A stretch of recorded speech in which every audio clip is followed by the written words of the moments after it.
To set an alarm on your iPad, we'll start by finding the Clock app. The Clock app has multiple tabs, so we'll navigate to the Alarms tab, where you can see all your existing alarms. To create a new alarm, tap the plus icon in the top right corner. Set the time and then choose when you'd like your alarm to repeat. I'm going to set mine to repeat on weekdays, so I'll check Monday through Friday.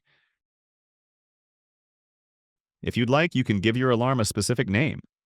These can be helpful if you have multiple alarms set up. For the sound, you can choose an alarm sound from the list of presets, or if you have transferred a music to your iPad, you can pick any music track to play as your alarm. Snooze duration is also customizable. When you're all finished, tap the check mark to save your alarm.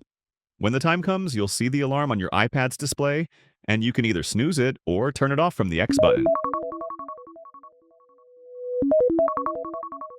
You can have multiple alarms preset for different times and different repeat days, and then simply toggle them on or off from the Clock app. A few other callouts. The Clock app on the iPad does not have the bedtime and sleep feature like the iPhone does. iPad alarms do not work when the iPad is fully powered off, so make sure your iPad is on. Alarms will sound if your iPad is muted, and the alarm volume is tied to the system volume. So make sure to set the volume to your preferred level to make sure you hear your alarm. Another easy way to set alarms is to use Siri. Just say something like, "Hey Siri, set a repeating alarm for weekdays at 7 a.m." And that's alarms on the iPad. Leave a comment if you have questions and take a look at my iPad playlist for more guides like this.